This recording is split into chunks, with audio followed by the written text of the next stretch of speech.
Let me talk. Let me talk. Rich Side K9, get the tongue out of my mouth. Coming to you from the kennel. Best place to be. The place that changed our lives. The place that changed everybody's life.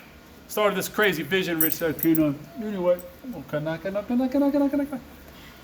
nighttime, it's about, I don't know, old dark 30, 0:30. And normal nighttime routine, checking all the dogs, doing a little inspection. And we always take time to sit in the kennel every night. Every single night I'm in here sitting in the kennel. And had a lot of questions, man. A lot of questions. You hear the other dogs, they get jealous. They know their time is coming. But just checking in, going over some dogs. This little female shepherd's here for 3 weeks. She's doing well. She finally, yesterday, started liking me. She hated me when she came. Wasn't happy at all about being here, and now she can't get enough of me. Story of my life. And other than a Denver Broncos collar, she's come a long way in a pretty short amount of time. About a week she's been here right now. And she's got a long way to go. Skittish, nervous, neurotic, timid, scared, but will lash out through that behavior. Makes sense? Everybody's seen it before. Crushing my throat, boy. All right, guys. We're back in the kennel with my main man, Mr. Crash. And Crash loves me. So I imported Crash at 10 weeks old. And I raised this dog from the time he was 10 weeks old until I sold him as a protection dog. He lives in Baltimore now. And he lives in Baltimore, but he still boards here often. So he's just hanging out, and I love it when he comes back because we sit and talk and we hang out, and he still acts like a little pup. So he's almost 3 years old right now. This dog will crush you. He is a biter. He bites hard. But when he's here, he's like my little pup. And he's really like a pup to me. It's hard when you raise a dog from a wee little pup, and you're still involved in their life a long time after. And when they come back, they act like a pup.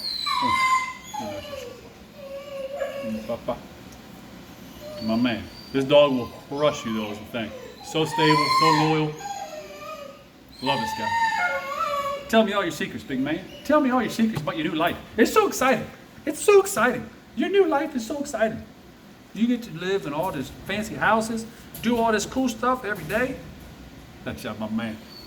Look at that face, boy. Beautiful dog. Beautiful, beautiful example of a true working line Dutch Malinois. Say I'm a Dutch Malinois. I love spending time with Crash. This dog is so affectionate. He's like this as a pup too. And this dog, we're not gonna go too low to the ground right now because she's still a little bit too skittish for us to get too low. And but she's come so far, so she's just here boarding right now, hanging out. Actually, she's gonna train next month, and she's just here hanging, kind of seeing how we do, seeing how she does. And she's got a lot of potential. Actually, she's always on the move. She's a very nervous, kind of neurotic dog. But she'll come behind me like this and get a lot of affection. So when she's behind me, she loves it. When she's in front of me, she don't want it. But that's all good. She's just here bored. We still spend time. We still sit here, hang out, talk. That's your correction. When I'm in dog kennels, I don't talk to them at all when I'm by myself. When I'm on the camera, I talk. Why is there a pit bull behind me? When I'm trying to sit here with my main little girl. So here's one of my labs right now. One of my pretty girls. So this is a sibling. This is that pit bull behind me making all that racket. He's probably up there somewhere hanging out. Pit bull is so annoying. Mr. Emmett, he goes home Thursday or Friday. He's been here for a while. Anyway, this is one of the siblings. So we got 2 labs right now, brother, sister, and sibling syndrome in full effect. But they're tough, man. I would have never bet these 2 labs would be so hard to train, but they're all over the place. And they live their whole life wide open. So the awesome part, they're happy dogs, they're happy-go-lucky, they're super sweet, social, there's no safety issue. Although when we picked them up, man, I don't remember if it was this one or the brother. The owners probably remember. Backed up, bare teeth, raised them lips up, acting like a little knucklehead. But now there's no issue at all. They love to train. They're actually training up really nice. We just took a little longer than expected, with more reps than expected, just to get to the threshold we are right now. See, we're a little bit behind. But we're behind because you're so crazy. But they love affection. And this is all the commotion, all the screaming you hear, all the commotion coming off this little gray dog, this little gray pit bull. You smell on my pants. Look at the camera. Hey, Emmett, get your face up here. You've been screaming the whole time. Now you can be on camera. You don't want to scream no more. This dog is the most jealous dog on the absolute face of the planet. If I come in here and do anything but pay him undivided attention, he makes sure the whole kennel, the whole neighborhood, the whole mountain realizes that I'm ignoring him. And he loves his private time right now, so he'll come sit right up here, curl up on my lap. That's my little boy. Now, guys, obviously safety is a concern, right? None of these dogs I'm sitting here on the ground with are dangerous dogs. I'm not silly. Safety is always a concern. You take in a new dog, don't jump on the ground with them. Take your time, get to know the dogs.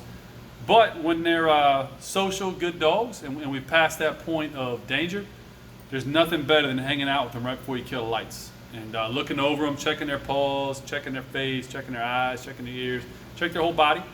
No talking. When you're in here with the dog, I'm talking now because I'm on video, but when I'm in here without the camera, it's dead quiet. There's no talking. We're just bonding and hanging.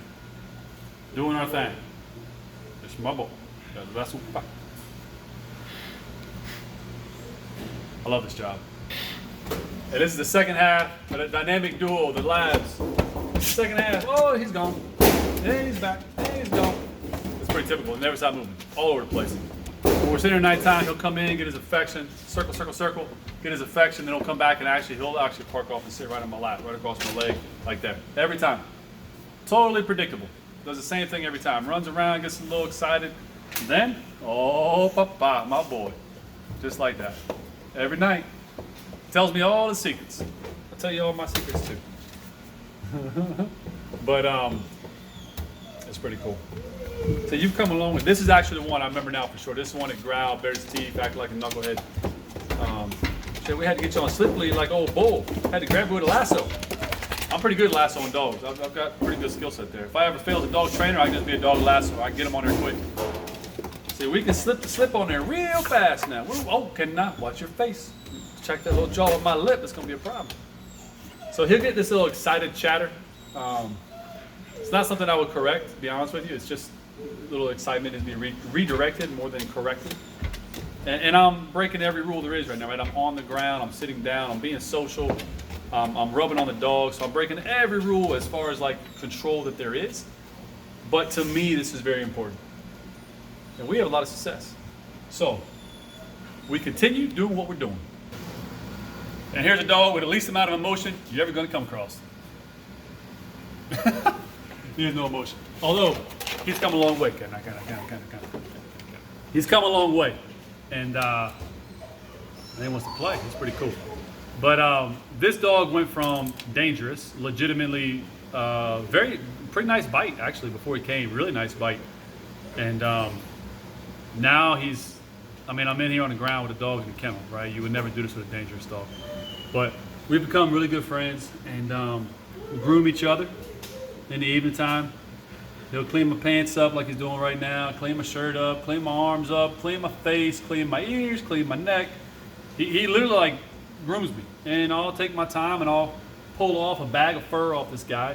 I've literally, it can go through like a bag a night. It's incredible how much this dog sheds. Very large, very strong Akita. With a head, it just does it. So he'll groom me the whole night long. It's crazy. If I sat here and let him, he would do this to my entire body. This dog has a nice bite, and he's an aggressive dog. But there's a big difference, and never forget a big difference between dog training and behavior modification. And communication, guys. Communication and clarity is just going to keep on cleaning. This is crazy. I don't stop him. I think it's a good pack behavior, and I think it's our routine, man. Never, ever, ever break the routine once you get it going. He's a good boy. He's doing his thing. I know. Come on, Kennel. Show him what you do. No. Oh, shut up. Oh, shut up. It's a really cool dog now. I've actually, we've trained a handful. This is where he starts. And he just work his way around, do my ears, do my neck, do my head. They get me all cleaned up, or it's just completely disgusting. But from where he was trying to kill me, to where he is now, it's a very satisfying thing. And when the camera goes off, I'm gonna get the brush. I'll come in here and I'll brush the hell out of him, and he loves it. This dog is unique, man. Of all the Akitas, this dog really is like a warrior soul. It's hard to put the words to. Yeah, that's what. Oh yeah, sip it out. Maybe he just thinks I'm soft. Maybe he's not grooming me. I just taste good. Who knows? Doesn't really matter. And last but never least, finish off with a little female shepherd. Got fur in my mouth, and it's a little neurotic girl, a little nervy girl. So one thing I do, again, you always want to inspect your dogs, man, when you're watching them. So like her nose is a little brown right here, you can see. It's from digging outside. When she goes to the outside rocks, she pushes the rocks all around. Not a big deal. Checking her teeth, just cleaned out some gunk in her eyes. I hate eye boogers. It drives me nuts on the dog. Get them out of there. But check their paws, it'll let you. Keeping safety in mind. But again, this is a total time, man. It's just you and the dogs. And it should be quiet. Give it a little ear scratch. Try to do it one at a time. If you have staff, try to just do it by yourself. It's really important. And that's it, guys. Rich Side K9, it's late. Doing our thing.